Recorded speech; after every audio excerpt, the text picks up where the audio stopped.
Alright, y'all, let's get it, y'all. Who ready for the knowledge? Who ready for the knowledge? Saturn's frequency is not a side effect, but a function. What if it is broadcasting something, intentionally or not, into the cosmic environment? This is where the idea of the Matrix comes into play. In many mystical and Gnostic traditions, the material world is not the ultimate reality. It is a simulation, a veil, a test. The Gnostics believed that a false god, the demiurge, created the physical realm as a counterfeit of the true spiritual world. This artificial world is governed by rules, limitations, and suffering. To escape it, one must awaken, realize their divine nature, and bypass the illusions. Well, The theory that Saturn is the signal tower of the Matrix aligns disturbingly well with this idea. It suggests that Saturn is either the broadcasting source or the amplifier of the frequency prison that keeps consciousness locked into a limited perception of reality.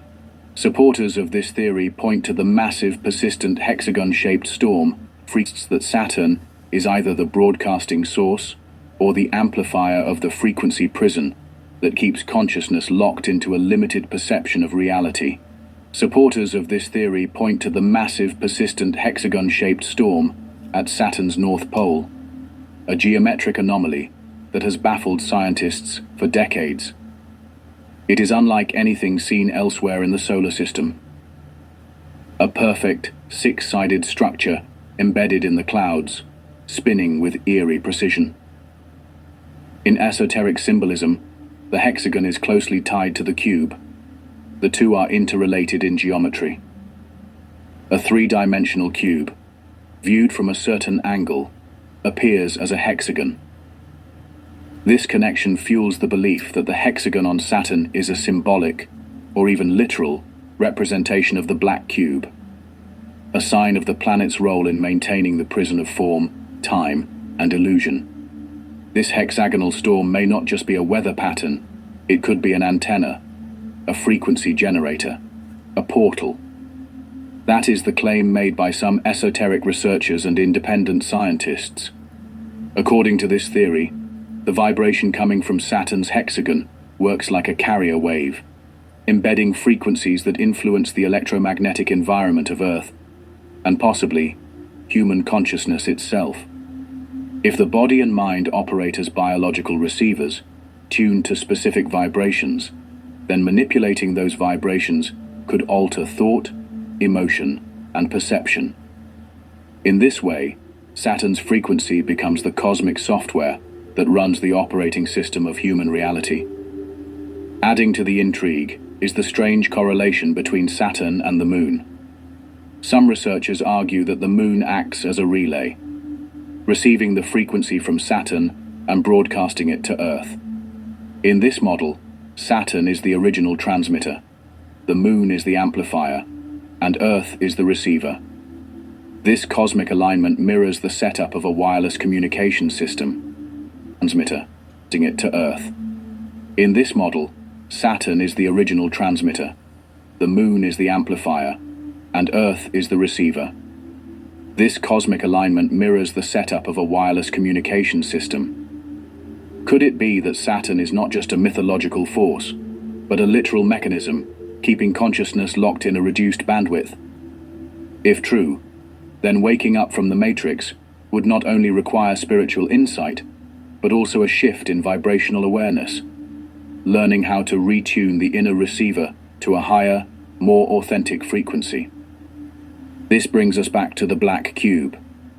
In this model, the cube becomes the ultimate symbol of the frequency prison. The cube is static. It does not move.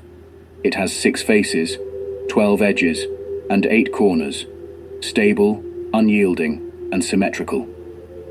In many traditions, it represents the unawakened state of consciousness, trapped in the world of form and unaware of the invisible dimensions surrounding it. When black, it absorbs all light. It does not reflect. It is the void, the silence, the deadening hum of static. In occult philosophy, this black cube becomes a receiver of Saturnian energy, a kind of metaphysical antenna that resonates with the frequency of control, separation, and limitation. And yet, the same symbol, when used consciously, can be reversed. In alchemy and mystical traditions, any poison can be a medicine if applied with wisdom. The cube that imprisons can also stabilize. The frequency that restricts can also be refined.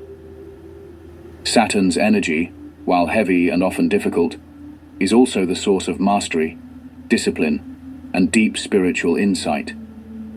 In fact, some occultists believe that Saturn's frequency is not a punishment, but a test. A kind of initiation tone that vibrates the impurities out of the soul. Only by passing through the cube, by enduring its density and limitations, can one attain the clarity and strength needed to move into higher states of being. The idea of Saturn as a matrix source also has roots in cybernetic and digital theory. Many people have noticed the increasing virtualization of human life. The rise of screens, algorithms, and artificial intelligence has created a world where more of reality is mediated through code. Some spiritual thinkers argue that this is not a random development, but a deepening of the Saturnian frequency, a further crystallization of consciousness into the digital. The more we immerse ourselves in artificial systems, the more disconnected we become from the organic, the intuitive, the divine. The black cube, in this light, is not just a symbol of imprisonment. It is the very shape of our new reality. Sleek, cold, perfect, and soulless. In popular culture, this theme is everywhere.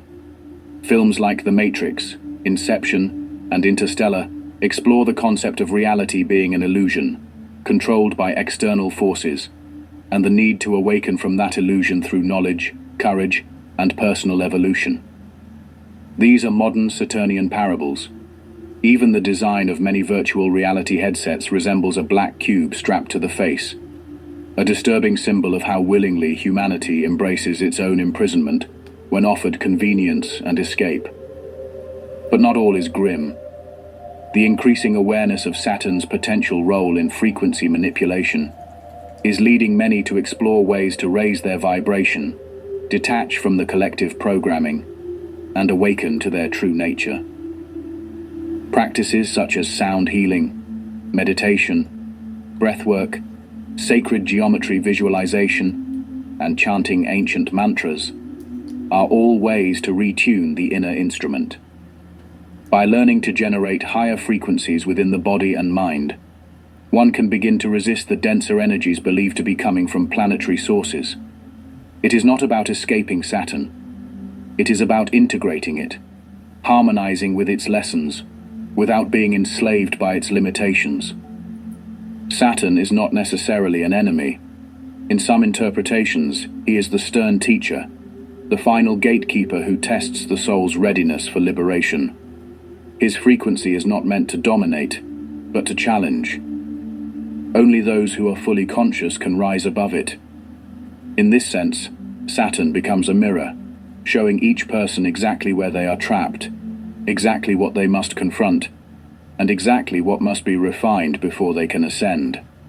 The black cube, then, becomes not a tomb, but a crucible, a sacred chamber in which the soul either disintegrates or awakens. The theory of Saturn as a frequency controller is ultimately not just about a distant planet or speculative physics. It is about personal resonance. It is about the vibration you live in each day, the thoughts you think, the emotions you cultivate, and the reality you create through your own inner frequency. Whether or not Saturn is broadcasting a control signal matters less than whether you are receiving it unconsciously. Because the moment you become aware of it, the spell is broken. The cube begins to crack, and through that crack, light begins to shine. Well, Spiritual liberation has never been about escaping the world. It is not a flight from suffering or a denial of reality. Rather, it is a deep, transformative confrontation with the very forces that seem to imprison the soul.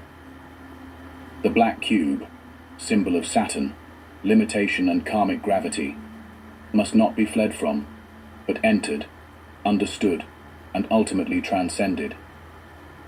The path to liberation leads directly into the cube, not around it. The walls of the cube are made from the illusions we have not yet seen through, the fears we have not yet faced, and the truths we have not yet embodied. And so, to break free from the cube is to awaken fully to the nature of our own imprisonment. At its core, the cube represents form, structure, predictability, and control. These are not inherently negative things. In fact, they are essential for life to exist at all. So there you have it, y'all. I'm gonna stop it right here. Put it in a nutshell. You're not getting out the matrix until you wake up and realize that you're in one. You know what I mean? You talk to most people out here, they still don't even realize that they're in hell. You know what I mean?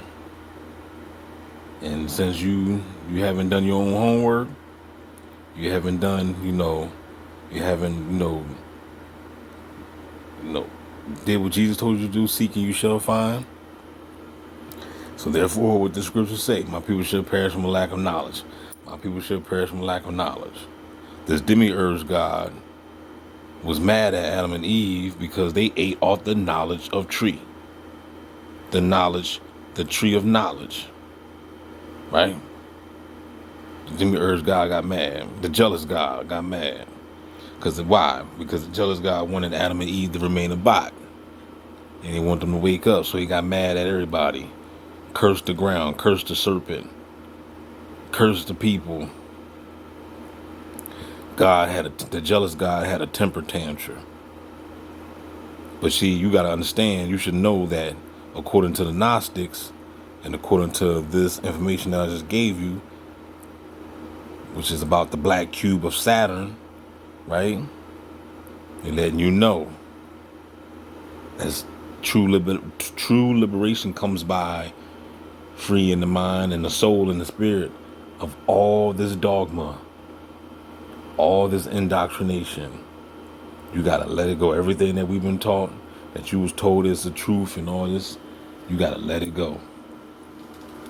That's when you shall receive true liberation. Is when you let go the nonsense. As long as you still, seeking outside yourself and you going to church and all this stuff, you're just gonna keep on coming back. You're gonna go right into this. I'm gonna tell you what's gonna happen to you, punk ass. You're going straight to Saturn when you die. They're gonna mind wipe you, and they're gonna send you right back to another body. Now, where you gonna go? I don't know. I don't know if you're going to Canada, America, South, North, the Asia, Africa. I don't know. Europe. You could be anywhere. You might be born. Your next life could be in the sticks with a bone in your nose. I don't know. When I was watching Defending Your Life, he was running. White boy, look, this is the crazy thing. This is why I tell you that even color is just an illusion. Because in the movie Defending Your Life, the white boy he saw his past life, that he was an African man in Africa getting chased by a lion or something. You know what I'm saying? The white boy saw his past life. If y'all have seen the movie, you know what I'm talking about. He was an African man in Africa. You know what I'm saying? So, this white, black, Puerto Rican thing is just another illusion. You know what I mean? It's all vanity. It really don't mean nothing. Because at the end of the day, we're all source energy. At the end of the day, your source energy can get anybody. You know what I'm saying? When you reincarnate, you can get any vessel, dog. Just like you going to a car dealership and picking any car you want. If you got the money. Any color, any make, model, whatever. What vehicle do you want? It's the same thing with the body. You want to be white, you want to be black, you want to be a female, you want to be a male. The choice is yours. Some spirits probably do come back as animals. Who knows? Shit, I be seeing these animals today online. Man, look, ain't nowhere in the world you can't tell me that either that mother. I seen the dog doing some crazy stuff. You know what I mean? I'm like, yo, that they ain't no in the world that wasn't a human being in another lifetime. So if a cat got 9 lives, how many lives do you have? With that being said, y'all, don't forget to like, share, subscribe. Say no to gang stalking.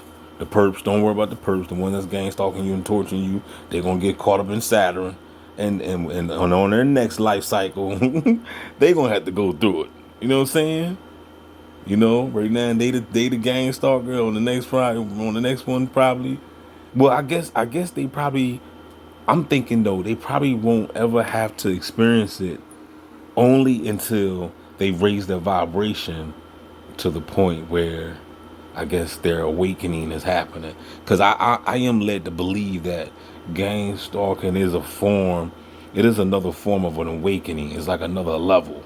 You know what I'm saying? So it's like once you reach this level of, and I guess it all depends on how deep your targeting is.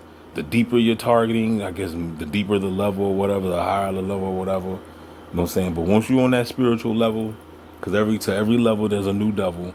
So, you know, whenever you're on that level, you know what I mean, of consciousness, of coming into your senses, then you're gonna it's like a video game, you know what I'm saying? You know how you get, you know, you gotta go through this person and this person to get to that person. So it's like the same with this. You know what I mean? You know, somewhere down the line, I guess somebody gonna always have to go through gang stalking. You know what I'm saying? If you're seeking higher consciousness, if you're seeking, you know what I'm saying, you know. So because this shit right here, I'm trying to tell you, this will get you there if that's what you're seeking. You know what I'm saying? But the choice is yours though. The choice is yours because you can not use this opportunity to read and study. You can use this opportunity to hurt people. You know, masturbate all day. You know what I'm saying? You could just waste time if you want it. So the choice is still yours. You gotta make that decision, and you gotta make the right decision. So make sure you make the right decision. Don't just be wasting time. You know what I'm saying? Holla back, y'all. We out.